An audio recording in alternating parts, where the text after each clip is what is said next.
Hi అండి, welcome to home leaves family. ఈరోజు సాంబార్ ఎలా చేసుకోవాలో చేసి చూద్దాం రండి.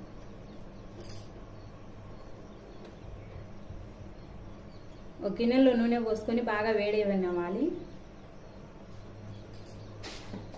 నూనె వేడెక్కాక అందులో తాలింపు గింజలు వేసుకుందాం.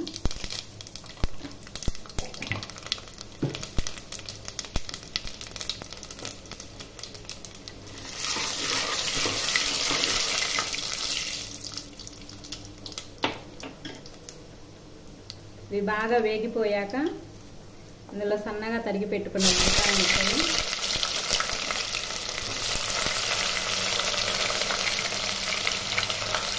సాంబార్ ఉల్లిపాయలు ఉంటే అలా ఉల్లిపాయలైనా వేసుకోవచ్చు. కొంచెం బంగాళాదుంప ముక్కలు, టమోటాలు, దంచి పెట్టుకున్న చిన్నుల్లిపాయ, పచ్చిమిరపకాయలు, ఎండుమిరపకాయలు,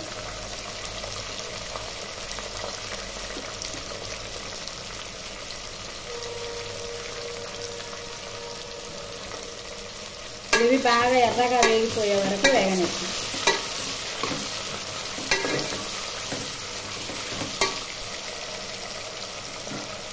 ఇందులోనే కొద్దిగా పసుపు,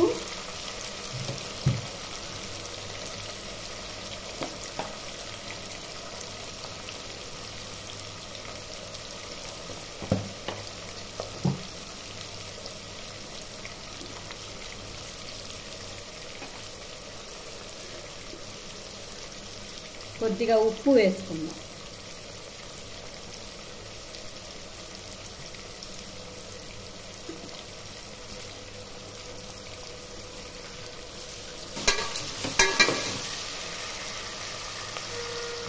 ఇప్పుడు ఇవి బాగా వేగనిద్దాం.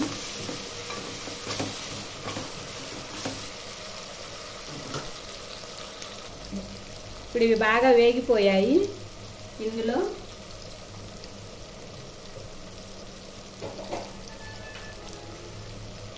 కొద్దిగా కరివేపాకు,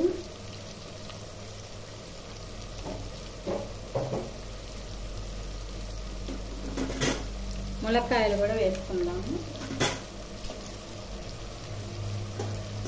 ఇవి కూడా బాగా వేగనిద్దాము, కాసేపు మగ్గనిద్దాము.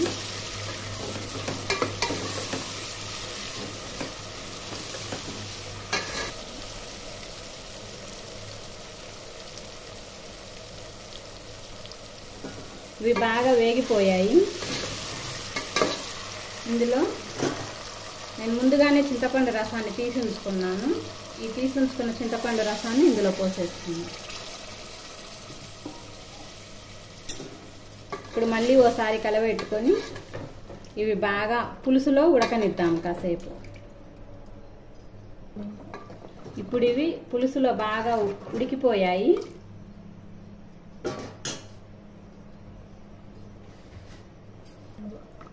కందిపప్పు ఉడికించుకొని మిక్సీకి వేసుకున్నానండి. మిక్సీకైనా వేసుకోవచ్చు, లేదా పప్పు గుత్తితో అయినా మెత్తగా స్మాష్ చేసేసుకోవచ్చు.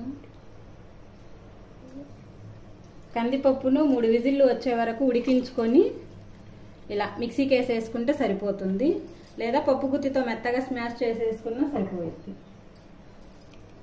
ఇప్పుడు దీంట్లోకి తగినన్ని నీళ్లు పోసుకుందాం. సాంబారు చిక్కగా ఉంటే బాగుంటుంది, పలసగా ఉంటే బాగోవు కదండి. అందుకని పులుసుకు పప్పుకు సరిపడినంత నీళ్లు పోసుకుందాము.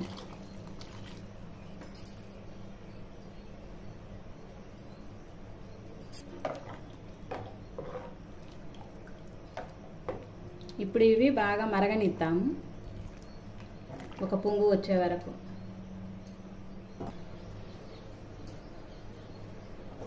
ఇదిగోండి, సాంబార్ బాగా మరిగిపోయాయి. ఇప్పుడు ఇందులో బెల్లం వేసుకుందాము. బెల్లం వేస్తే సాంబారు చాలా బాగుంటాయి, టేస్ట్ బాగుంటాయండి. ఒకసారి వేసి చూడండి.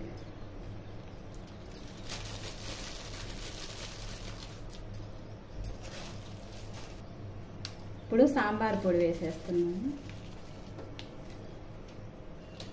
నేను సాంబార్ పొడి వేస్తాను. ఆ సాంబార్ పొడిలో ఉండే కారమే సరిపోయిద్ది. కారం ఎక్కువగా తినాలనుకునే వాళ్ళు కొంచెం కారం కూడా యాడ్ చేసుకోవచ్చు. నేనైతే కారం ఏమి యాడ్ చేయట్లేదండి. కారంగా ఉంటే పిల్లలు తినరు, అందుకని చెప్పి కొంచెం బెల్లం ఎక్కువే వేస్తాను. సాంబార్ పొడి ఒక్కటే వేసేస్తాను.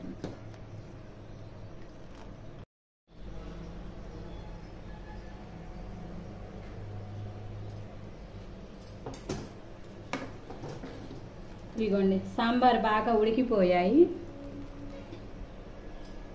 ములక్కాయ కూడా మెత్తగా ఉడికిపోయింది.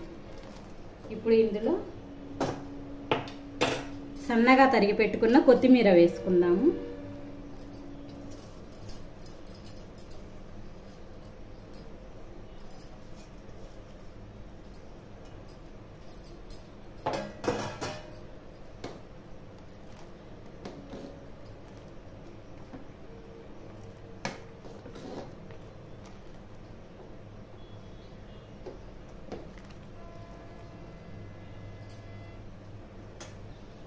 అంతేనండి, అయిపోయింది సాంబారు. ఇదిగోండి సాంబార్ రెడీ అయిపోయింది. ఇవి అన్నంలోకి, ఇడ్లీలోకి బాగుంటాయి, చాలా రుచిగా ఉంటాయి. చిన్నపిల్లల దగ్గర నుంచి పెద్దవాళ్ళ వరకైనా ఎవరైనా ఇష్టంగా తినే సాంబార్ అండి. ఓసారి ట్రై చేసి చూసి ఎలా ఉందో నాకు కామెంట్ చేయండి. ఇంట్లో ఉన్న సింపుల్ ఐటమ్స్తోనే, మన ఇంట్లో ఉన్న కూరగాయలతోనే చూపించాను. ఒకసారి ట్రై చేసి చూసి నాకు కామెంట్ చేయండి.